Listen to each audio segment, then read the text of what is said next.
इंदु, मैं बात करना चाहूँगी आपकी की टू प्रैक्टिस की। तो की टू प्रैक्टिस जो है आपने मैथ्स का मतलब सारे ही सब्जेक्ट्स का, बट मैथ्स एक ऐसा सब्जेक्ट है जिससे बच्चे और पेरेंट्स दोनों ही भागते हैं। और आपकी जो वर्कशीट्स हैं, आपकी जो किताबें हैं, वो मैथ्स को इतना इजी बना देती हैं। तो ये कहाँ से आपके दिमाग में आया कि आप इस तरफ जाएं और कुछ ऐसा बनाएं? ऑथर आप हैं, एंटरप्रेन्योर आप हैं, स्पिरिचुअल जर्नी पे भी आप हैं, आप बहुत सर्टिफाइड एमए योगा में भी हैं, मेडिटेशन भी करती हैं, बट ये सेगमेंट कहाँ से आया? मतलब मैं बाय हार्ट एंड सोल एक एजुकेटर और एक टीचर और काउंसलर ही हूँ। ओह, ठीक है। और जब मैं छोटी थी, क्लास 5 तक, मुझे मैथ्स समझ नहीं आता था। मुझे भी नहीं आता था। क्लास 6 से एकदम से एक शार्प शिफ्ट क्रिएट हुआ मेरी लाइफ में। I started loving maths. तो मैं ऐसे बोलती थी, जैसे जो मैं एग्जाम्पल दे रही हूँ यही मेरा आगे भी अप्लाई होता है। मैं ऐसे बोलती थी, काश ऐसा हो कि मुझे सिर्फ मैथ्स ही पढ़ने को मिले और कुछ ना पढ़ना पड़े। ठीक है, ऐसा एक मैं डायलॉग बोलती थी। तो मुझे हमारे नेबर्स में एक आंटी मिली, उन्होंने बोला go and do maths honours. मुझे नहीं मालूम था ऐसा कोई कोर्स होता है जिसका नाम मैथ्स ऑनर्स होता है और उसमें सारे सब्जेक्ट्स मैथ्स होते हैं। So I got to know that course. तो फिर कॉलेज का नाम पता चला and I applied for maths honours in Lady Shri Ram College. Welcome to Voices with Simran, जहां हम आपकी मुलाकात कराते हैं कुछ ऐसी पर्सनालिटीज से जो कि बहुत ही वर्सेटाइल हैं। और जब मैं कहती हूँ वर्सेटाइल, ये वो पर्सनालिटीज हैं जिन्होंने अपने एक्सपीरियंसेस से एक ऐसी जर्नी को पार किया है कि जहां जीरो से आज वो हीरो हैं। और आज मैं जिनकी बात कर रही हूँ, she is an entrepreneur, so from board room to the classroom, because she is an author and a teacher and a writer, जिन्होंने मैथ्स को इतना आसान बना दिया अपनी बुकलेट्स की वजह से कि आप मानेंगे नहीं, जो स्टूडेंट्स मैथ्स को पसंद नहीं करते थे वो अब उनका फेवरेट सब्जेक्ट हो गया है मैथ्स। और इतना ही नहीं, स्पिरिचुअलिटी की अगर मैं बात करूं तो स्पिरिचुअलिटी में इतनी इन डेप्थ है जो आज हमारी गेस्ट हैं कि आप सोच भी नहीं सकते। She wears lot of hats. She is a director of Indo Auto Tech. She is a founder and CEO of Key to Practice and she is an author. और बहुत से भी वो G2 में भी एक डायरेक्टर के रूप में है। और इतना होने के बावजूद she is so simple yet elegant. उनकी यही खूबसूरती सबको कायल करती है और मैं उनकी बहुत बड़ी फैन हूं। तो ये आज मेरा ऑनर है कि मिस इंदु जैन आज हमारे पॉडकास्ट पे आई हैं। एंड आज हम बहुत ही इंटरेस्टिंग बातें करने वाले हैं, because from board room to schools to corporate to spirituality and the journey and specially parenting, because उनके पेरेंटिंग टिप्स इतने पावरफुल होते हैं कि आप सोच भी नहीं सकते। सो आइए स्वागत करते हैं इंदु जैन का। So welcome Indu. मतलब ये मेरा प्लेजर है कि आप आज मेरे शो पे आई हैं। आपको पता है कि मैं आपको कितना ज़्यादा फॉलो करती हूँ, आप मेरी इंस्पिरेशन है। सो इंदु, मैं ये जानना चाहती हूँ जहाँ आप आज हैं, because you wear lot of hats, तो यहाँ पर आना आपकी डेस्टिनी थी या आपकी चॉइस से आप यहाँ पर हैं? It's a blend of both actually. Wow. So जैसे एक माइलस्टोन के बाद दूसरा माइलस्टोन, जैसे जैसे चैप्टर्स खुलते गए, सिर्फ एक ही चीज़ मैंने की बाय चॉइस के लिए कि मैंने उसको होल हार्टेडली निभाया उस चैप्टर को। हाँ, तो अपने आप ही अनफोल्ड हो रहा है जो भी हो रहा है, बट मैं रेजिस्ट नहीं कर रही किसी भी चेंज को। I am just going with the flow. But वो जितने भी सीड्स है ना, वो सब कनेक्ट हो रहे हैं अब जाकर। सो ऐसे समझ में आता है कि लोग बोलते थे ना कि हमने पान धूप में सफेद नहीं किया, इसका मतलब क्या होता है, वो अब समझ में आता है कि लाइफ का एक्सपीरियंस जो आपको सिखाता है वो आपकी लाइफ की शुरुआत में आपको नहीं समझ में आती वो बातें। तो इंदु, आप डायरेक्टर हैं इंडो ऑटो टेक में, सब जानते हैं मैन्युफैक्चरिंग इंडस्ट्री में बहुत बड़ा नाम है। तो मैन्युफैक्चरिंग यूनिट चलाने का, ऑफ कोर्स बोर्ड रूम से स्पिरिचुअलिटी जो आप अब हैं और आप इतनी सारी चीजों में हैं कि कभी कभी तो मैं खुद भूल जाती हूँ कि आप कहाँ कहाँ हैं। तो आप बताना चाहेंगी कि वहां से यहाँ ऐसा क्या हुआ कि आप यहाँ आई, स्पिरिचुअलिटी की तरफ आप कैसे बढ़ी? पहली बात तो मैं कहाँ कहाँ नहीं हूँ, मैं एक ही जगह पर हूँ। ओके, ठीक है। बाकी सारी चीज़ें उसका हिस्सा है, यू नो। और ये लोगों के साथ जो कनेक्ट करने का जो मेरा नेचुरल एक फ्लेयर है कि I love to connect to people on humanity grounds and एक स्पिरिचुअल वे में कनेक्ट करती हूँ। ये मेरा चाइल्डहुड से ही है। मतलब अभी मैंने कुछ नया गेन नहीं किया है, इतना कह सकते हैं। उसको एक क्वालिफिकेशन का, सर्टिफिकेशंस का एक रूप दे दिया गया है, ठीक है। So that comes naturally to me and I keep on reading a lot about that. I keep studying and I keep observing people, their emotions. I connect emotionally to everyone. तो अगर हम बोर्डरूम की बात करें या उससे पहले की बात करें या उसकी बात करें, wherever I am or wherever I was always with people all my life. So relationship बदलते गए, challenges बदलते गए, तो हर बार मुझे अपने बारे में एक इंसाइट मिलता गया एंड आई स्टार्टेड ग्रोइंग। सो मेरा जो पर्सपेक्टिव है ये एक माइलस्टोन से दूसरे माइलस्टोन पे शिफ्ट होने का, वो मेरी खुद की एक कहते हैं ना लॉ ऑफ अट्रैक्शन जी। Because I am finding out ways to improve myself all my life. मैं जो भी हूँ मैं उसका बेटर वर्जन कैसे बनूँ, तो सेल्फ अवेयरनेस कैसे बढ़ी, सेल्फ अवेयरनेस होगी, एक्सेप्टेंस होगी तो ही तो कुछ सुधार होगा। तो दैट इज हाउ यहाँ से यहाँ, यहाँ से यहाँ और आज यहाँ। लवली। एंड इंदु, मैं बात करना चाहूंगी आपकी कीटो प्रैक्टिस की। इंदु ऑथर भी है, जैसे मैंने आपको बताया कि वो एक हैट नहीं, वो बहुत सारी हैट्स पहनती हैं। तो कीटो प्रैक्टिस जो है, आपने मैथ्स का, मतलब सारे ही सब्जेक्ट्स का, बट मैथ्स एक ऐसा सब्जेक्ट है जिससे बच्चे और पेरेंट्स दोनों ही भागते हैं। और आपकी जो वर्कशीट्स हैं, आपकी जो किताबें हैं, वो मैथ्स को इतना इजी बना देती हैं। तो ये कहाँ से आपके दिमाग में आया कि आप इस तरफ जाएं और कुछ ऐसा बनाएं?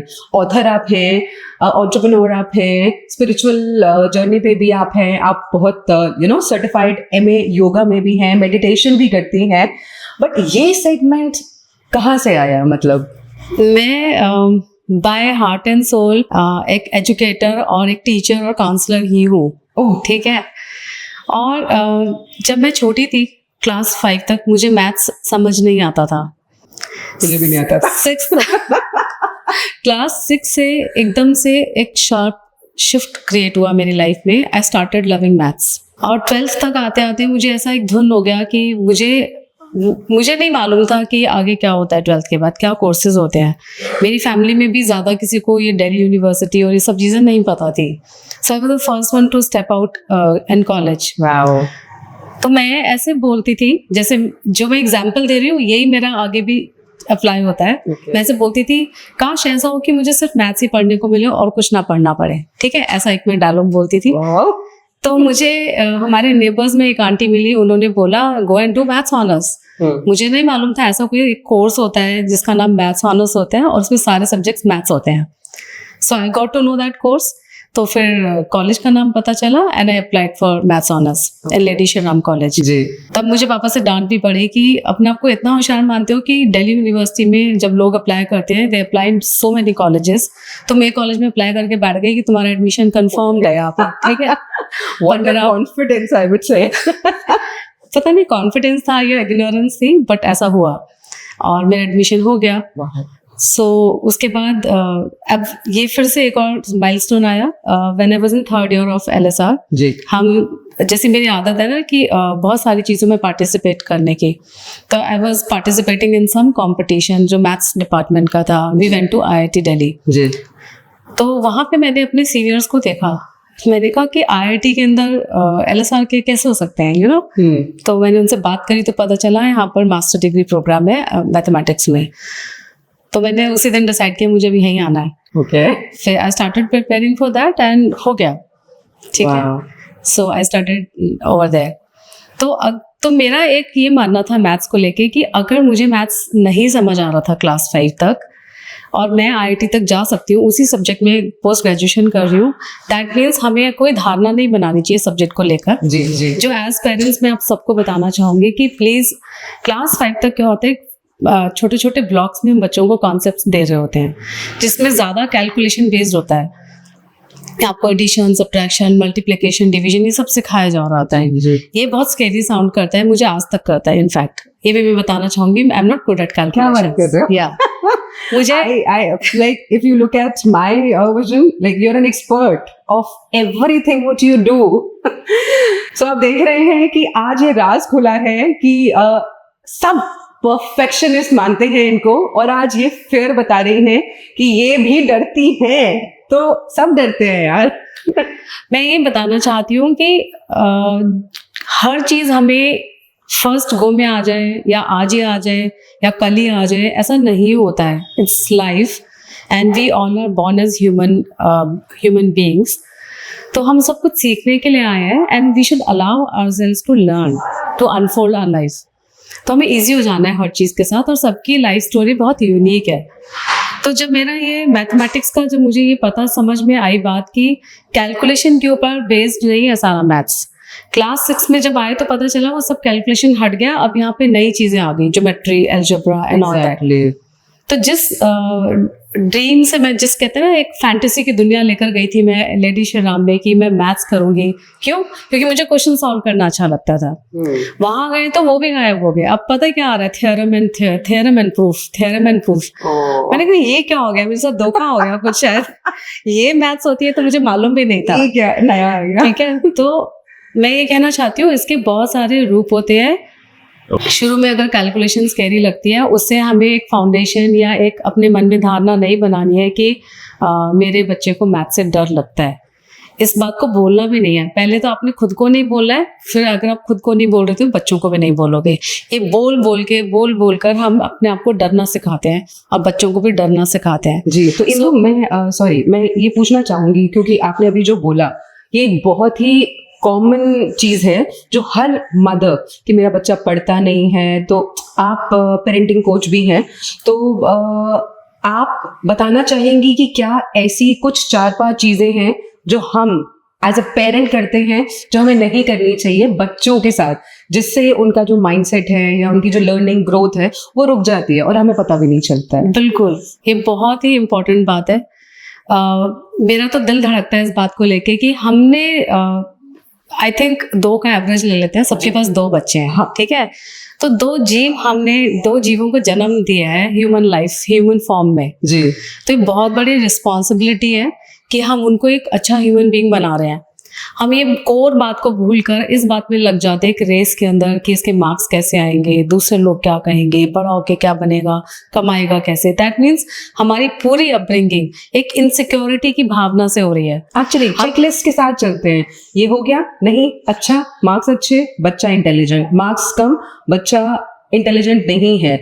बट मैंने इंदु ये देखा है कि जो टॉपर नहीं थे वो ज्यादा अच्छा करते हैं अपनी लाइफ में, और जो टॉपर थे वो कंपटीशन की वजह से काफी स्ट्रेस में और डिप्रेशन में भी रहते हैं। मतलब मैं एक कोच हूँ और मैंने इतने लोगों को कोच किया है और वो टॉपर थे और आज वो डिप्रेशन में हैं। तो जैसा आपने कहा कि वो जीव को बहुत अच्छी तरीके से आपको नर्चर करना है, तो पेरेंट्स को क्या नहीं करना, आपने एक बात बताई कि उनको प्रेशराइज नहीं करना। मैं एक बात बोलूंगी जो हर पेरेंट को करना चाहिए, उसको खुद को ठीक करना चाहिए। ओके। बच्चे के पीछे नहीं लगना है, खुद के पीछे लगना है। तो हम कल्प्रिट हैं। यस, हम ही है। हम हमारे पीछे हमारी हिस्ट्री है जी। तो ये तो चलता आ रहा है, हम यही करते जा रहे हैं। तो अगर हमें कहानी बदलनी है, स्टोरी बदलनी है, तो हमें डिफरेंटली सोचना होगा, अपने ऊपर काम करना होगा। आपका बच्चा यानी कि हमारा बच्चा जो भी प्रॉब्लम दिखा रहा है हमें जी, वो कहीं ना कहीं हमारी ही प्रॉब्लम है, जो अब उसके वो मिरर के तरह से हमारे सामने आ रही है। वाओ। और हम इनसिक्योर, और वो भी एम्पलीफाई होकर, और हम ये सोचते हैं कि हम भले कैसे भी हैं, बच्चा हमारा परफेक्ट होना चाहिए। ये क्या है? So true. वी ऑल तो उसको जीने दो, खुद भी जियो और खुद पे काम करो। तो मैंने जैसा कि बताया कि मैंने खुद बहुत सफर किया है इस बात को लेके कि मेरे बच्चे को मैं खुद maths teacher, maths author, maths expert, मेरे बच्चे को मैथ्स नहीं समझ आया, वन ऑफ माई चाइल्ड। तो वो जो एक फेज था मेरी लाइफ का, वो बड़ा ही पेनफुल था emotionally, for him, for me, because वो बन ही नहीं पाया तालमेल कि वो मुझसे मैथ्स पढ़ पाए। इस चक्कर में वो किसी से भी नहीं पढ़ पाया। और इतना ज़्यादा वो एक स्ट्रेसफुल फेज था मेरी लाइफ का। उससे मुझे समझ में आया कि पेरेंट्स कितना सफ़र करते हैं। एज ए टीचर तो मैं देख ही रही थी क्लास के अंदर, जब हम टेस्ट पेपर्स डिस्ट्रीब्यूट करते हैं ना, मार्क्स अनाउंस करते हैं, तो जिनके मार्क्स अच्छे आ रहे हैं उन्हें तो बहुत मज़ा आ रहा है, पर जिसके मार्क्स अच्छे नहीं आ रहे वो बहुत सैड है। यहाँ अप टू एन एक्सटेंट कि बच्चा छत पे भी चला जाता है उस थॉट से, बट भगवान ने उसका साथ दिया, उसका थॉट बदला, वो वापस आ गया। बट ऐसा होता है, बहुत सारे ऐसे माइलस्टोन्स होते हैं, बच्चे उस एज तक जाते हैं और वापस आते हैं, हमें एहसास भी नहीं होता कि हमारा बच्चा वो कर चुका है जी। तो बात मार्क्स की नहीं है, बात है उसके इम्पैक्ट की। जैसे कि सिमरन, आप पॉश के ट्रेनर हो, जी। मैं भी पॉश की ट्रेनर रही हूँ। वहाँ हम बात करते हैं कि सेक्सुअल हरासमेंट हुआ है या नहीं हुआ है, कितना हुआ है, ये सब नहीं है, इम्पैक्ट क्या पड़ा है, इम्पैक्ट कितना पड़ा। आपसे मैंने कॉफी पूछी कि कॉफी के लिए पूछ लिया, आपको वो भी सेक्सुअल हरासमेंट साउंड कर रहा है, तो इम्पैक्ट मैटर्स अ लॉट। तो एक 98% वाला बच्चा, उसको 96 आने का बहुत स्ट्रॉन्ग इम्पैक्ट हो सकता है, और एक 60% वाले बच्चे को 50 आने से या 65 आने से कोई खास इम्पैक्ट नहीं होगा। सो इम्पैक्ट मैटर्स अ लॉट, और इम्पैक्ट के पीछे हम होते हैं। बिल्कुल हम होते हैं। जो हम जज कर रहे हैं ना, हमने जो क्राइटेरिया सेट किया अच्छा बच्चे के, वो बदलने की जरूरत है। अच्छा बच्चा क्या होता है? अच्छा ह्यूमन बीइंग, एग्जैक्ट, जो बड़ा होके एक गिवर एंड पे आ सके, जो इनसिक्योरिटी और फियर से ड्रिवन नहीं हो, जिसके डिसीजन मेकिंग क्लैरिटी के साथ हो, जिसका कॉन्फिडेंस अलग लेवल पे हो। राइट। तो इंदु, मैं ये जानना चाहूंगी, जैसे आपने बोला कि हमें अपने बच्चों को एक अच्छा इंसान बनाना है, बट मुझे ऐसा लगता है कि हम खुद अपनी इनसिक्योरिटीज को लेके इतना ज्यादा कंफ्यूज्ड है कि हमें खुद ही नहीं पता कि वो कैसे करना है। तो यही मैं बोल रही हूँ कि अगर हमें अपना नहीं पता, तो हमें जैसे चाय को फिल्टर करिए, चाय को फिल्टर करते हो ना आप, चाय की पत्ती तो नहीं पीते हो, जी। तो आप फिल्टर करके अपने इमोशंस जो आपको तंग कर रहे हैं उसको अलग रखो, और जब बच्चा पास आता है थोड़ी देर के लिए उस सब चीजों डिस्कनेक्ट होके उसके साथ एंगेज करो। आपको बहुत ज्यादा इसके लिए प्रैक्टिस करनी पड़ेगी जी। हर वक्त एक मिक्सिंग होती है, हम होल हार्टेडली पेरेंटिंग नहीं कर रहे हैं, हम खुद ही बच्चे के सामने विक्टिम बन जाते हैं। ये सबसे बड़ी गलती करते हैं कि मैं विक्टिम हूँ, यानी कि मैं कितनी थकी हुई हूँ, तुम्हें पता नहीं है मैं कितना काम करती हूँ, ये वो, यानी कि हम बच्चे को ये जता रहे हैं कि हम जो भी कुछ कर रहे हैं तुम्हारे लिए कर रहे हैं। मेरा अगला क्वेश्चन एक्चुअली यही था कि एज अ वर्किंग वुमन अगर हम बात करें, तो हम ऑफिस भी देख रहे हैं, हम घर भी देख रहे हैं, हम बच्चे भी देख रहे हैं, तो हमें ऐसा लगता है कि हमें परफेक्ट रहना है और हमें सब कुछ परफेक्टली करना है। तो आपको लगता है कि ये परफेक्ट सिंड्रोम जो है वो हमें किल कर रहा है और हमें वो कनेक्शन से बहुत दूर कर रहा है जो हम अपने बच्चे के साथ बना सकते हैं, बिकॉज ऑफ दैट परफेक्शन कि नहीं मेरा बच्चा ऐसा होना चाहिए, मैं ये कर रही हूँ, मैं ये भी कर लूँ। क्या हम एक्चुअली में कर सकते हैं सब कुछ? मुझे लगता है, आई डोंट नो। चलो मैं आपसे पूछती हूँ, परफेक्ट की डेफिनेशन क्या है? जहाँ सब कुछ अच्छा हो। ये सब कुछ की डेफिनेशन क्या है? सब कुछ की मेरा बच्चा टॉप पे हो, मेरा ये तो आपकी डेफिनेशन है ना, किसी और के परफेक्ट की डेफिनेशन कुछ और है। हाँ, दैट मीन्स परफेक्ट कुछ भी नहीं है। परफेक्ट एक ही चीज होती है, जब केवल ज्ञान आता है, जब मोक्ष मिलता है, उसके नीचे सब कुछ इम्परफेक्ट है। तो इस वाले हम सिर्फ इवॉल्व कर रहे हैं। हमें ये समझना पड़ेगा कि ये जो लाइफ है ना सिमरन आपकी, और ये जो लाइफ है मेरी जी, ये मेरा अपना कल्याण करने के लिए मेरे को मनुष्य जन्म मिला। 84 लाख योनियां है, हम उसमें घूम रहे हैं जी। बड़ी मुश्किल से, दुर्लभता से मनुष्य जीवन मिला है। इससे हमें पुरुषार्थ करके अपनी बुराइयों से विजय प्राप्त करनी है, ये मकसद है हमारा सबका जी। पर हमने क्या मकसद बनाया है कि इस धरती पे जो आ गए हैं सर्वाइव कैसे करें। तो हम सर्वाइवल इंस्टिंक्ट में तो जी रहे हैं, तो हम इस सर्वाइवल इंस्टिंक्ट से, तो spirituality will help you. Okay. When you start reading spirituality, you will start understanding the core of your birth, why you have become human being, and how can you evolve out of this. तब आपको लगेगा ये जीवन भी कम है, मेरे पास फुर्सत ही नहीं है किसी और के बारे में सोचने की। वाह। और फिर आप हर इम्परफेक्शन को, जो भी आज हमारी नजर में इम्परफेक्शन है या इनकम्प्लीटनेस है या कुछ कमी लग रही है, लैकिंग लग रही है जी, सब कुछ सहज हो जाएगा आपके लिए। You will start moving towards simplicity. Simple word sounds very simple, लेकिन इसके लिए बहुत तपस्या लगती है सिंपल बनने के लिए, जी, बट सिंपल होना ही सबसे ज्यादा सुखद है। तो इंदु, मुझे ऐसा लगता है जो भी आपने कहा कि सिंपल रहना सबसे अच्छा है, तो मैं ये देख पाती हूँ बिकॉज मैंने आपकी जर्नी देखी है कि आप हैं सिंपल, इतना कुछ होने के बावजूद भी आप बहुत सिंपल। तो ये सिंपलिसिटी जो है वो आपका बेस्ट गहना मुझे लगता है। Thank you so much. It means a lot, seriously. मैं आपको पता है कि मैं कितना अडोर करती हूँ आपको। तो ये सिंपलिसिटी जो आपके पास आई, हम कैसे अडेप्ट करें, पहला। दूसरा, आप बताना चाहेंगी कि पहले क्या था और ऐसा क्या हुआ कि आप ऐसी बनी स्पिरिचुअलिटी की तरफ और सिंपल। क्योंकि थॉट प्रोसेस, आई थिंक कोई भी बच्चा या कोई भी any woman, if you talk about, शादी के बाद उसकी लाइफ बहुत अलग हो जाती है। और मुझे ऐसा पर्सनली लगता है, क्योंकि बहुत सारी काउंसलिंग वुमेन की मैंने की है, कि वो अपनी एक अलग ही चेकलिस्ट लेके चलती हैं कि हमें सबको खुश करना है। सो ये पीपल प्लीजिंग जो है, उससे आप कैसे बाहर आई? बात फिर से वही आती है, जब तक हम ये नहीं जानते कि हम कौन है, जी, खुद को नहीं जान रहे हैं, खुद की कमियों को नहीं जान रहे हैं, खुद की खूबियों को नहीं जान रहे हैं, खुद का मकसद भी पता नहीं है, तो पीपल प्लीजर ही बनेंगे और विक्टिम ही बनेंगे। जी, वो जानना बहुत जरूरी है। तो कैसे जाना है वो? स्पिरिचुअलिटी का अर्थ जो है इंदु, वो हर किसी के लिए बहुत अलग अलग है। अगर किसी शब्द, किसी भी बात का अलग अलग मतलब होता है ना, यानी कि वो सच नहीं है। ओके, सच तो एक ही होता है, जी, ठीक है। इसको हम बोलते हैं अनेकांतवाद, यानी कि आपने एक चीज के मल्टीपल पर्सपेक्टिव हो सकते हैं, जी, अनेक अंत, जी। ठीक है, अनेकांतवाद बोलते हैं हम इसको जैनिज्म में। जी, तो किसी भी चीज को समझने के लिए हमें अनेकांतवाद का प्रिंसिपल लगाना होता है। जी, तो हमें उसको एक पर्सपेक्टिव से नहीं देखना है, उसको हर तरह से देखना है। तब हम उसकी कंप्लीट पिक्चर देख पाएंगे, तब हम समझ पाएंगे कि क्या है सच।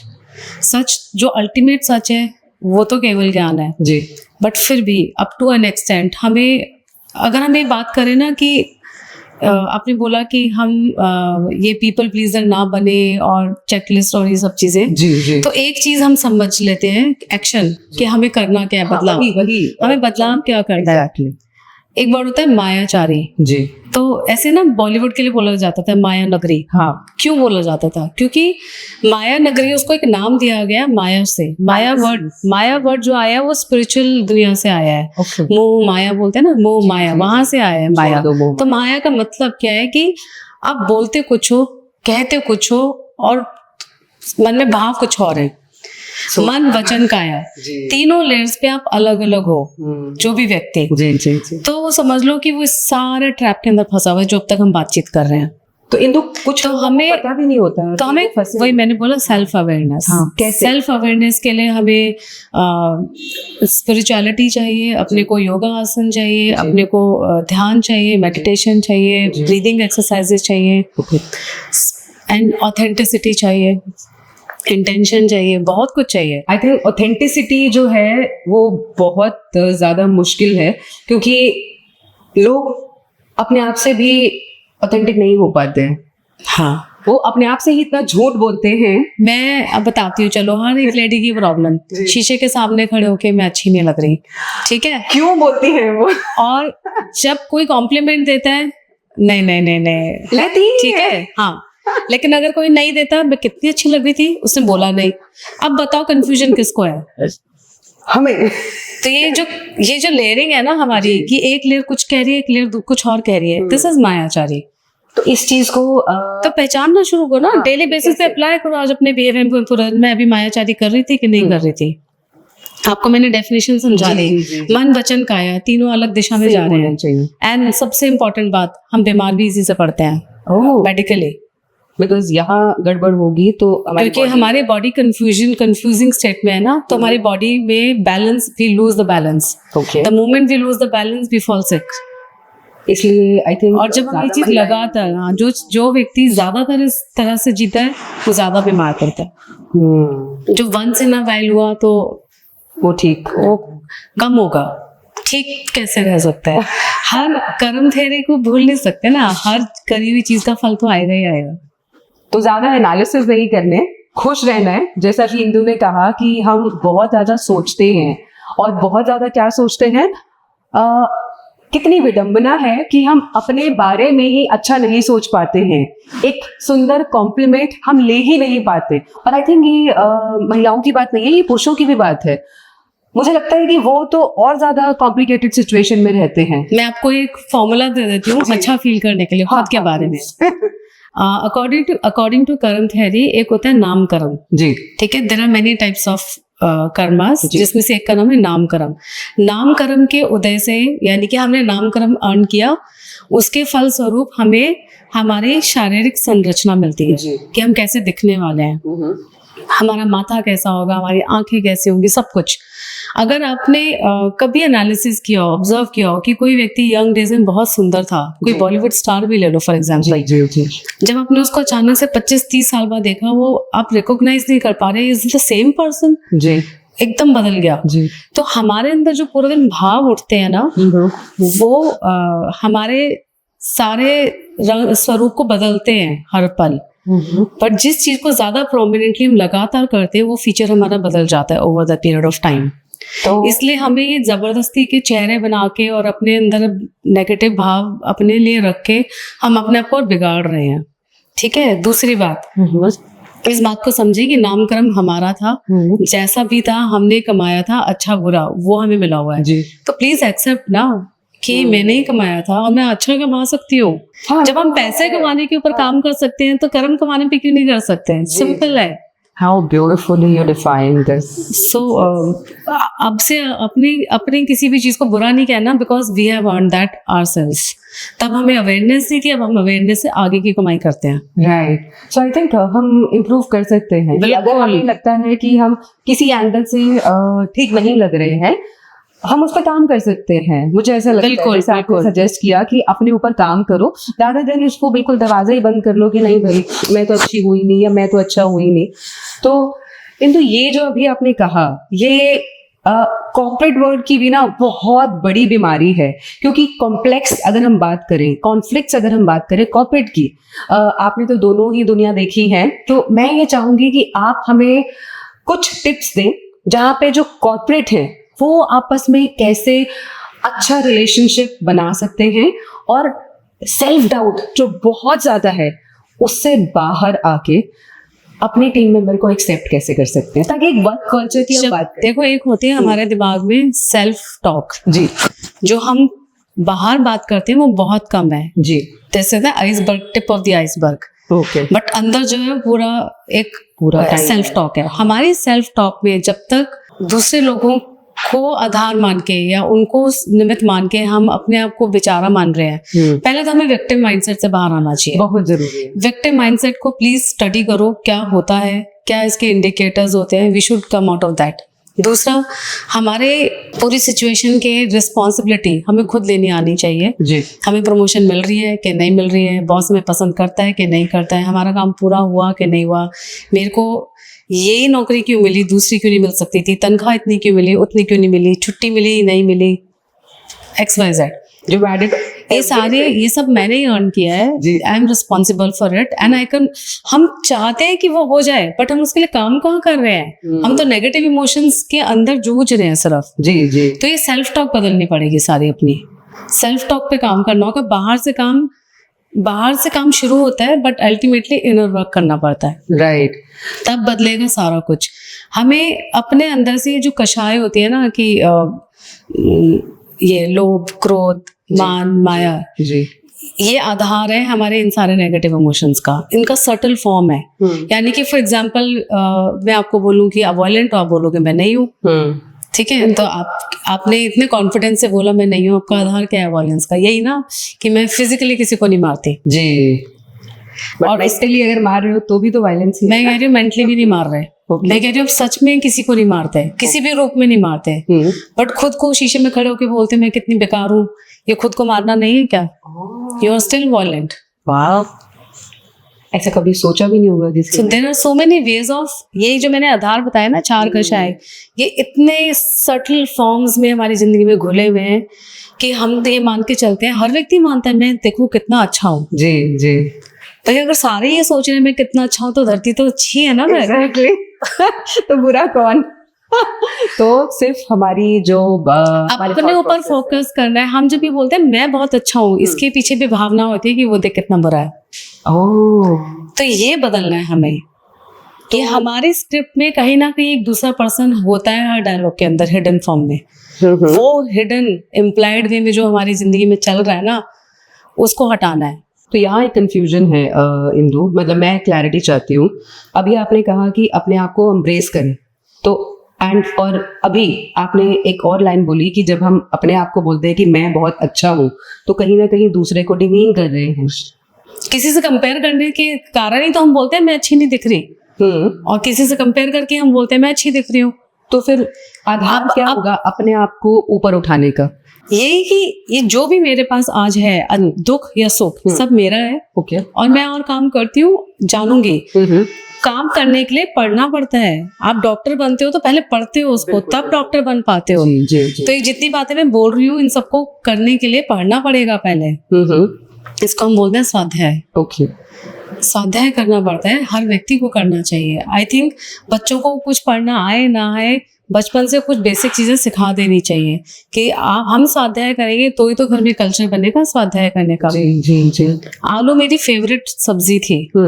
मतलब इस हद तक कि अगर मैं मान लो अब्रॉड ट्रैवल कर रही हूँ और इमेजिन कर रही हूँ कि घर जाके पहला इंडियन फूड क्या खाऊंगी, तो मन में आलू आता था। अब मैं जैन परिवार से हूँ। मैंने जैनिज्म 2019 से पढ़ना शुरू किया जी। उससे पहले मैंने कभी नहीं पढ़ा, ना ही जाना कुछ उसके बारे में। बस बाय डिफॉल्ट जैसा चल रहा है जीवन वैसा चल रहा है, ठीक है। तो मैंने जब पढ़ा तो मैंने इसका आलू का त्याग किया, ठीक है। अच्छा। अब मेरा आलू का त्याग हो गया। बट अब मैंने किसी को नहीं करा। हाँ मैं बता, मैंने घर में किसी को नहीं बोला कि तुम लोग छोड़ो। हाँ। मैंने अपना किया काम, ठीक है। मेरा करते ही मेरे घर में 95% आलू हट ही गया। मतलब मेरे घर में आलू की सब्जी बननी बंद हो गई, आलू का पराठा बनना बंद। बच्चे बोल नहीं रहे मुझे कि आलू बना दो हमारे लिए। बट आलू के बिना तो कोई सब्जी ही नहीं बनती। हाँ, तो जब हम ऐसी एक चीज अपने अंदर से हटाते हैं ना जो प्रोमिनेंटली जगह लेके बैठी है, जब वो हटती है ना तो एक स्पेस क्रिएट होती है। जब वो स्पेस क्रिएट होती है तो new and better higher energies हमारे जीवन में एंटर करती है। अभी तो उसको स्पेस दे रखी थी आलू को। हमने कहा तुम हटो यहाँ से। अब तो अगर मैं इसको दूसरी परिभाषा में लूं कि आलू की जगह अगर मैंने एक धारणा बना रखी है अपने लिए कि मैं बहुत गुस्सा करती हूँ और बहुत प्रोमिनेंट है वो, या मैं लोगों के साथ अच्छी नहीं हूँ, या मैं सुंदर नहीं दिखती हूँ, तो अगर हम इस आलू को हटा दें तो नई perspective. We have to create, we have to create space. We have to break the negative patterns. We have to bring the positive patterns. Yoga आसना में भी हम यही करते हैं जी। योगा आसना में हम क्या करते हैं? When we are in Asna, stretching, holding, we are creating space in our body. ये जो बॉडी मिली है ना, ये इनर वर्क करने के लिए मिली है। ये जो 5 सेंसेस मिले हैं, हमें लगता है कि मौज मस्ती करते हैं, फन फन फन फन नहीं है ये। आप अपने लिए नरक के द्वार की तरफ और बढ़ते ही जा रहे हो। ये जो 5 सेंसेस मिली है, ये ज्ञान प्राप्त करने के लिए मिली है, इनर वर्क करने के लिए मिली थी। इससे हमें बेसिक चीजें बाहर की करनी थी। ज्ञान प्राप्त करने, आप बुक पढ़ नहीं सकते 5 सेंसेस नहीं होंगे तो आप किसी भी चीज को जान नहीं सकते। जानने का एक स्रोत है आपके पास जी। आपने इसका अब्यूज करना शुरू कर दिया जी। तो हमें इन सब चीजों से बचना है, तब होगा कुछ रियल काम। और आप ब्रेथ वर्क पे भी काम करती हैं। जब हम ब्रीदिंग करते हैं, फर्स्ट थिंग आप कभी बोलना तो हम ऑनलाइन कर सकते हैं क्लासेस के ऊपर, हम करेंगे कि कैसे हम थॉट ओवर थिंकिंग से less thought to positive thought to और less thought and then stillness, thoughtlessness की तरफ कैसे बढ़ सकते हैं। तो that comes from breathing practice. So Indu, मैं ये जानना चाहूंगी कि आप जितनी खुश, काम एंड कंपोज रहती हैं, तो क्या मंत्र है आपका? कुछ भी हो जाए पूरे दिन में एक बार बैठ के जरूर सोचना चाहिए कि आज जो भी मेरा पूरे दिन व्यवहार था, क्या उसमें और कुछ स्कोप ऑफ इम्प्रूवमेंट है। उसी सिचुएशन में दोबारा हूँ तो कि मैं और बेहतर तरीके से कर सकती हूँ। तो अपने आप को ऑब्जर्व करना और उसमें करेक्शंस करते जाना, मुझे लगता है यही करना चाहिए, हर व्यक्ति को यही करना चाहिए। वाह, पर ये जो सही गलत में फंस जाते हैं लोग कि ये सही नहीं है, ये गलत है, तो वो कैसे एनालिसिस करेंगे? पहले मैं भी बहुत जजमेंटल होती थी जी। तो अब मुझे सही गलत नहीं लगता कुछ भी। मुझे लगता है कि हम सब अलग अलग जगह पे खड़े हैं अपने माइंड में, जी, या सोल लेवल पे भी अलग अलग जगह पे खड़े हैं। जी। तो जो जहाँ खड़ा है वो वहां से देख रहा है उस चीज को, उसको वैसा ही दिख रहा है, उसके लिए वो सही है। एग्जाम्पल के लिए आप पहाड़ के ऊपर चढ़ जाओ जी। और मैं आपको बोलूँ सिमरन वो देखो, और मैं पहाड़ के ऊपर नहीं हूँ, मैं पहाड़ के बीच में या नीचे ही खड़ा हूँ, क्या आप वो चीज देख रही हूँ। आप कह रहे हो मुझे तो नहीं दिख रहा, मैं कह रही हूँ ये तो रहा सामने, दिख तो रहा है, आपको कुछ और दिख रहा है, मुझे कुछ और दिख रहा है। तो अगर ये बात हम समझ जाएंगे तो सही गलत नहीं रहेगा। दूसरी बात एक आती है ज्ञान, हम बोलते हैं ना स्पिरिचुअलिटी में कि ज्ञान के ऊपर योर ज्ञान इज क्लाउडेड, जी, ठीक है, उस पर आवरण आया हुआ है। जी। तो अगर किसी सामने वाले व्यक्ति को हमारी बात समझ नहीं आ रही, हम ज्यादातर इसी बात पे फंसते हैं हर रिलेशन में, किसको समझ क्यों नहीं आ रहा। So true. मैंने तो कई लोग तो बोलते नहीं, एक्सपेक्ट करते हैं कि समझ आ जाना चाहिए, हाँ तो और ही लेवल की प्रॉब्लम है। बट कई बार तो बोल दिया, सब बोल दिया, फिर भी समझ नहीं आ रहा। इसका जो मुख्य कारण है वो यही है कि वी ऑल आर क्लाउडेड, ठीक है, हम सब पे बादल छाए हुए हैं। हमारे ज्ञान की जो बुद्धि है ना उसके ऊपर बादल छाए हुए हैं। किसी का बादल घना है, किसी का छटा हुआ है, सबका अलग अलग है। तो बादल हटेगा कैसे? ध्यान करो, मेडिटेशन करो, हटेगा। तो मेडिटेशन, हाँ मैं फिर बोलूंगी योगा, मेडिटेशन और योगा, आसना, मेडिटेशन और ध्यान, स्वाध्याय, जी, इसी से ही हटेगा। संसारिक आप फॉर्मूला समझ लो, एक होता है संसारिक कार्य, एक होता है आध्यात्मिक। जी। अगर आप 100% संसारिक में ही इंडल्ज हो पूरा दिन, कुछ नहीं होने वाला, वो क्लाउड और गहरा होता जाएगा। ओके। आपको कुछ समय निकाल के आध्यात्मिक दुनिया में कदम रखना ही होगा, तब वो हल्का होगा, आपका दुख हल्का होगा। तो आप ये कह रही हैं, जो मैं समझ पा रही हूँ, कि किसी भी रिलेशन को अगर हमें स्ट्रॉन्ग बनाना है और हमें ये जो हमें जन्म मिला है उसको बहुत खूबसूरती से जीना है, तो हमें दोनों दुनियाओं को समझना पड़ेगा, आध्यात्मिकता को समझना पड़ेगा और अपने आप को कनेक्ट करना पड़ेगा, तभी हमारे रिलेशनशिप बहुत ज्यादा अच्छे होंगे। बिल्कुल। कई बार हम अपने आप को सप्रेस भी कर रहे होते हैं जी, कि कुछ हो रहा है, हम कंफ्यूज्ड हैं, हमें समझ नहीं आ रहा कि ये जो भी कुछ हो रहा है किसके लिए सामने वाला जिम्मेवार है कि हम जिम्मेवार हैं। ये लॉट ऑफ कंफ्यूजन। हाँ, ये बहुत कॉमन प्रॉब्लम, ये कॉमन प्रॉब्लम है, मेरी भी थी जी। तो सबसे पहले हमें समझना पड़ेगा कि हम चीजें बिगड़ ना जाए इसके कारण बोलते नहीं है। सो ट्रू, ठीक है।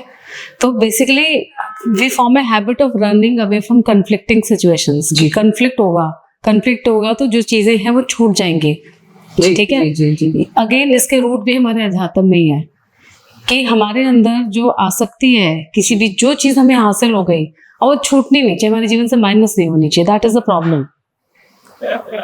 तो जो फियर है उसको, बात वही आ गई ना, शुरू से घूम के फियर और इनसिक्योरिटी यहीं से शुरू हुए थे, यहीं आ गए, खत्म हो गए। तो जैसे ही हम मेडिटेशन में जाते हैं या हम आध्यात्मिकता के बारे में हम पढ़ते हैं, तो हम इन सब चीजों में डिफरेंस करना सीख जाते हैं। यस, आप जब इन चीजों को प्रैक्टिस करने लगेंगे, इसकी इतनी लेयर्स है इस प्रैक्टिस की भी कि शुरू में चीजें आपको अलग तरह से समझ में आएंगी, थोड़े दिन बाद अलग लिखेंगी, कुछ सालों बाद अलग दिखेंगी। इसकी भी बहुत लेयर्स हैं, क्योंकि ये ऐसी दुनिया है जो हमारे लिए नई है। हमने तो जब से पैदा हुए हैं ये दूसरी ही दुनिया देखी है, ये दुनिया तो हम जानते भी नहीं है। बिल्कुल। तो इंदु, मैं ये जानना चाहूंगी कि क्योंकि आप बहुत अलग अलग सेक्टर्स में रह चुकी हैं, आप एक एंटरप्रेन्योर भी हैं, आप एक ऑथर भी हैं, आप एक राइटर भी हैं, मदर हैं, वाइफ हैं, बहुत सारे हैट्स आप लेके चलती हैं। तो कुछ चीजें जो आपने अपने आप के जर्नी में सीखी हैं, मैं चाहती हूँ कि आप हमारे व्यूअर्स को 4-5 चीजें कुछ ऐसी बताएं जो कि बहुत ज्यादा बदलाव ना हो, बट अपनी डेली लाइफ में जो हम कर रहे हैं उसके साथ साथ अगर हम कर लें तो एटलीस्ट वो हैप्पीनेस का डोर हमारे लिए खुल जाए। तो प्लीज। सबसे पहले तो मैं ये कहना चाहूंगी कि हम जो सबसे ज्यादा गलती करते हैं अपने बच्चों के साथ करते हैं और अपने साथ करते हैं। तो हमारे साथ कुछ भी हुआ, कुछ गलत हुआ, किसी ने हर्ट करा, किसी ने धोखा दिया, कुछ भी हुआ, उसके अंदर बच्चों को शामिल ना करें। इस हद तक मैंने देखा है कि लोग अपने बच्चों के साथ डिस्कस करने लगते हैं। जी, शुरू में तो बहुत अच्छा लगता है कि देखो बच्चा हमारे को सपोर्ट कर रहा है, बच्चा हमारी बात समझ रहा है। हम ये भूल जाते हैं इस पूरे सेंटेंस में सबसे पहला वर्ड ही हमने क्या यूज किया था, बच्चा। वो बच्चा है, आप एडल्ट हो। How sweet. तो बच्चों को बच्चे रहने दो, उनको अपनी इस नेगेटिव दुनिया से दूर रखो और अपना स्ट्रेस बच्चों पे ना थोपो। मतलब कि फिर वही बात आ गई कि हमने क्या किया, अपना स्ट्रेस बच्चों को पास ऑन किया। जब हमारा मूड नहीं है हमने उनको डांट डपट दिया, भगा दिया, और हमने उनको ये पिक्चर दिखाई कि मैं कितनी थकी हुई हूँ, मैं कितनी दुखी हूँ, तुम्हें समझ नहीं आता। ठीक है, जब बच्चा हमारी बात समझने लगता है, यानी कि हमारी भाषा के हिसाब से जी, तब हमें वो बच्चा बड़ा अच्छा लगता है। जब बैठ जिसको और बताते हैं, बुआ ने ऐसे किया, पापा ने ऐसे किया, दादी ने ऐसे किया। जी। हमें ये नहीं पता अपने लिए गड्ढा खोद रहे हैं सब करके, क्योंकि बच्चा है वो, उसको नहीं पता कि आपकी बातों को कैसे प्रोसेस करना है। तो जो फियर, इनसिक्योरिटी, नेगेटिव इमोशंस आप जी रहे थे, आप बच्चे के अंदर डालना शुरू कर रहे हो। How powerful it is. ये नहीं करना है हमें, and we all do that, ये बिल्कुल नहीं करना है। Consciously unconsciously. उनको वो डेवलपमेंटल स्टेज पर है, उनको ग्रो होने दो। और यही चीज हम पढ़ाई में भी करते हैं बच्चों के साथ। परंतु कुछ मदर्स, मैं आपसे अपना शेयर करना चाहूंगी, कुछ मदर्स मुझे ऐसा कहती हैं कि जब उन्होंने चीज़ों को डिस्कस करना शुरू किया अपने बच्चों के साथ, तो जो उनका रिलेशन है वो काफ़ी अच्छा हो गया, क्योंकि हम अपने बच्चे से कुछ छुपाना नहीं चाहते। तो इस बात पे आप क्या कहेंगी? मतलब उन्हें ऐसा लगता है किसी भी एक्शन का जो फल होता है ना, उसका एक साइकिल टाइम होता है। ओके। हम इंस्टेंट वाले को देख के सोचते हैं सब कुछ हमने बढ़िया करा है, रिलेशन अच्छा हो गया। जी। हमें ये नहीं पता कि बच्चा फ्यूचर में रिलेशनशिप्स कैसे हैंडल करेगा। इस साइकिल टाइम को पूरा होने में 50 साल लग सकते हैं। तब आपको पता चलेगा कि 50 साल पहले ये किया था, अभी देखो ये हो गया। तो बच्चे ने शायद यहाँ सप्रेस कर लिया हो, आपके जो टॉक्सिसिटी है एब्जॉर्ब कर लिया हो और कुछ ना बोला हो, और वो अपने रिलेशन। देखो जब भी हम नेगेटिव रिलेशनशिप्स बच्चों से डिस्कस करेंगे, उसके अंदर जेलसी भी होगी, उसमें एंगर होगा, उसमें फ्रस्ट्रेशन होगी, उसमें डिप्रेशन होगा, बहुत कुछ होगा। जी। लैक ऑफ जॉय होगा। जी। यही तो दे रहे हो बच्चों को आप। हो सच अ डिफरेंट पर्सपेक्टिव। हम कभी सोचते भी नहीं है कि हम क्या दे रहे हैं। हम अपना कंफर्ट देखते हैं कि हमने बता दिया, तो आप बच्चे को अपना वेंट आउट क्यों बना रहे हो? बच्चा बच्चा है। How powerful it is. वो तो भी आया है इस दुनिया में, वो आप उसके first mentor, first guru, first teacher, first adult and the idol in his life और हर लाइफ हो। ठीक है, मैं ये नहीं कह रही हूँ कि आप फेक अप करके जीना शुरू करो बच्चों के सामने। Please express yourself that I am not feeling good right now, will talk later. But मैं फीलिंग गुड क्यों नहीं कर रही हूँ वो बताना शुरू कर दिया। घर के कहानी किस्सों में, मतलब जो हमारा फैमिली ड्रामा है, वो ड्रामा बच्चों के साथ शेयर करके उनको ड्रामा मत बनाओ, ये मैं कह रही हूँ। I think we all are actually doing that. तो अब जो कर दिया है, तो हम बच्चों को ड्रामा करना सिखा रहे हैं। तो अब कुछ हो जैसे अब हो चुका, तो उसको हम रिवर्स कर सकते हैं या सब कुछ कर सकते हैं। मैंने ये सब करा है, तभी मैं सीखी हूँ। तो कैसे कर सकते हैं? मैंने पहले विक्टिम माइंडसेट से ही बच्चों से बात करती थी, और बड़ा स्ट्रेन सा हो गया सब कुछ कि फिर वही होता है ना, फिर हमारा डाल कितने प्यार से बच्चों को पाला, बच्चों के लिए कितना कुछ करा, यही दिन देखना रह गया था। अब देखो बड़े हो गए तो बच्चे ऐसे करते हैं। जी।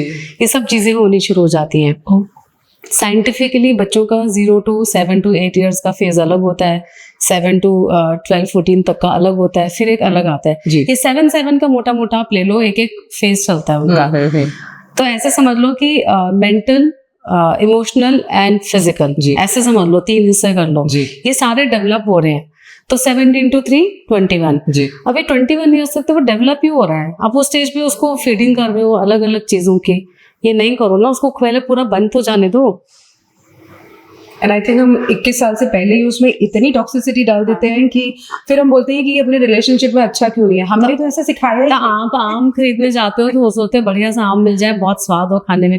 बच्चे को भी तो पूरा तैयार होने दो।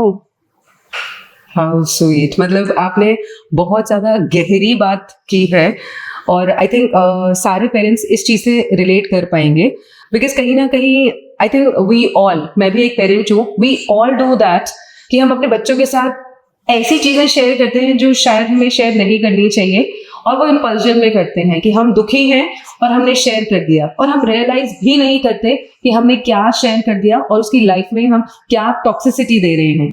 जैसे कि इंदु ने कहा एक्चुअली में रियलाइज नहीं हुआ, मुझे भी अभी रियलाइज हुआ कि हम कितनी चीजें हमें नहीं डिस्कस करनी चाहिए और हम कर रहे हैं, और 21 से पहले कर रहे हैं। मेरे पापा ने हमेशा से ये नियम रखा कि उनकी लाइफ में क्या हो रहा है इसकी हमें भनक तक नहीं लगी। तो हमारा बचपन बहुत अच्छा था, वाह, मतलब इतना फुलफिलिंग था जब तक मेरी शादी नहीं हुई। शादी के बाद तो लाइफ अलग ही हो जाती है, लेकिन वो इतना अच्छा ग्राउंड बन चुका था कि वो मेरी ताकत बनी। मतलब उन्होंने मुझे कमजोर इंसान नहीं बनाया। अगर आपने अपनी बेटियों को स्ट्रॉन्ग बनाना है तो उनको उनका बचपन जीने दें और अपनी परेशानियां या अपनी इनसिक्योरिटीज उनके साथ डिस्कस ना करें। आपको लगता है कि वो समझ रही हैं और आपके घर का माहौल अच्छा हो रहा है, बट नहीं, कहीं ना कहीं वो बच्चा फेक बनेगा और वो अपने इमोशन सप्रेस करेगा, और 21 साल के बाद, जैसा इंदु ने कहा कि अभी नहीं दिखेगा, वो 21 साल के बाद उसके रिलेशन में रिफ्लेक्ट होगा जब आप बोलेंगी कि हमने तो अपने बच्चे को ये नहीं सिखाया, ये ऐसे क्यों नहीं कर रहा। जब वो अपनी बीवी के साथ या कोई अगर फीमेल चाइल्ड है तो वो अपने हस्बैंड के साथ जिस तरह से बिहेव करेगी, आपको दुख होगा। तो यही रुक जाइए और प्लीज अपनी लाइफ को अपने तक रखिए। जैसा कि इंदु ने कहा कि हम ये नहीं कह रहे हैं कि कुछ भी डिस्कस ना कीजिए, बट बच्चों को बच्चों की तरह बड़ा होने दीजिए। अपने बोझ के तले उनको मत दबाइए, अपने इमोशंस अपने तक रखिए। उनको अगर देना है तो हैप्पीनेस, प्यार एंड नर्चर कीजिए। जैसे कि ये पौधा है, अगर इसको प्यार से पालेंगे तो ये फ्लरिश होगा, लेकिन अगर टॉक्सिसिटी से पालेंगे तो ये पौधा भी मुरझा जाएगा। मैं डेली अगर इस पौधे को भी बोलूं कि तुम अच्छे नहीं हो, मेरी लाइफ में ऐसा चल रहा है, मैं अपनी सारी टॉक्सिसिटी इस पौधे के साथ निकालूं, तो आप मानेंगे नहीं, बट ये साइंटिफिकली प्रूवन है कि ये पौधा भी सूख जाएगा। बच्चे इस पौधे की तरह हैं, तो सिर्फ और सिर्फ उन्हें प्यार दीजिए और कुछ नहीं। सो इंदु, इतना मजा आ रहा है ना आपसे बात करके, मन कर रहा है कि बहुत सारी बातें करें, बट इसके लिए भी सोल्यूशन है हमारे पास। मेरे इंस्टाग्राम के 3 ऐसे अकाउंट हैं जहाँ पे मैं सारे ही इनसाइट्स रेगुलरली पोस्ट करती रहती हूँ। तीनों पे अलग अलग लेवल से, एक में मैं पूरा एनर्जी के पॉइंट ऑफ व्यू से डालती हूँ, एक में पेरेंटिंग के पॉइंट ऑफ व्यू से, एक में स्पिरिचुअलिटी के पॉइंट ऑफ व्यू से। लवली। तो क्योंकि यहाँ 1 घंटे में सारी बातें तो नहीं बताई जा सकती, so I keep sharing over there, you can go and read out there. So आप इंस्टाग्राम पे इंदु को फॉलो कर सकते हैं और बहुत सारी बातें जो हमने अभी की उनसे भी ज्यादा चीजें आप अब्जॉर्व कर सकते हैं। तो thank you so much Indu. मैं जाते जाते ही चाहूंगी कि आप हमारे व्यूअर्स के लिए कुछ मैसेज देते हुए जाएं। मैं चाहती हूँ कि आप जाते जाते कुछ जो आप सोचती हैं आपकी जर्नी में आपने जो सीखा, कुछ 1-2 बातें अगर आप दे सकें। मैं बिल्कुल शॉर्ट में बोलूंगी, be honest to your own self and start connecting to your own self on a daily basis. Wow, thank you so much Indu. आप यहाँ आई, आपने इतना सारा कुछ शेयर किया, एंड आई एम श्योर जो आपने शेयर किया उससे बहुत सारे व्यूअर्स को बहुत सारी चीजें, उनका दरवाजा खुल गया अपने बच्चों के साथ कनेक्शन कैसे बनाएं। So thank you so much. Thank you to you too, thank you so much, thank you all of you, thank you.